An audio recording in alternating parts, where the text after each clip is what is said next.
Hello there and welcome to Red Gaming Tech for yet more of your daily gaming news and myself, Amata. Today is still the 8th of November and this time I'm bringing you some news from Total War Rome 2 and the SteamOS, as Rome 2 has now been officially confirmed for release on the Linux-based operating system. Now, over on the Steam Universe community site, Creative Assembly's brand manager, who goes by the name of Rob Bartholomew, said, quote, "At Creative Assembly, we want our customers to be able to play on as many platforms and as many locations as possible.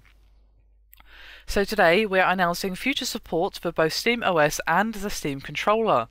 We've always wanted the Total War franchise to be enjoyed by living room gamers, but the limitations of traditional hardware made our style of gameplay impossible. Last month, when Valve invited us to test out the new Steam controller and unveiled their plans for SteamOS, we were impressed. We believe it will provide us with the control fidelity and platform we need to make a living room experience for Rome 2 that could be a more compelling experience than playing with keyboard and mouse. Rome 2 will be launching on Linux early next year with full Steam controller and big picture support to be added as soon as Valve gets us a controller dev kit."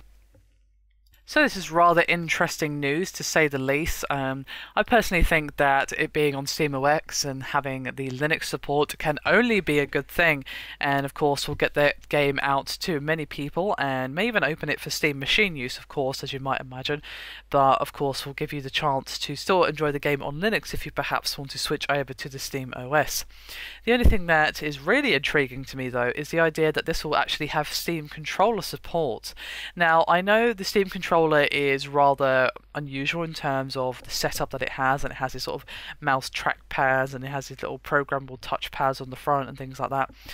I still kind of struggle in my mind to think, well, how can an RTS like Rome 2 fit itself on a controller? Because even though the Steam controller has more functions available and more usability available than traditional controllers from the Xbox or PlayStation or what have you, it's still limited in comparison to a full keyboard. Of course, you can't have a controller that has the same capability as a keyboard, even with the Steam controller, which has many, many more functions than the traditional controller. As I said previously, I still kind of trying to picture it working in my head, and I can't really bend my mind around that idea of playing an RTS on a controller. Now, obviously, Creative Assembly think that they could do it having had their hands on the device and tested and played with it a little bit. Of course, I haven't done so I can't really comment. And of course, they know what they're doing. They have been making Total War games for quite some time.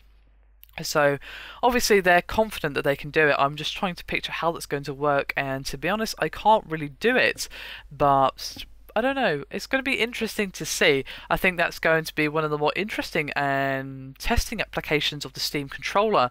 If they can make an RTS work on the SteamOS with the Steam controller, you could have it on the Steam machines and effectively have a console version of Total War Rome 2, which is not something you would ever thought you'd ever say or hear or even think about. It's just such a weird idea.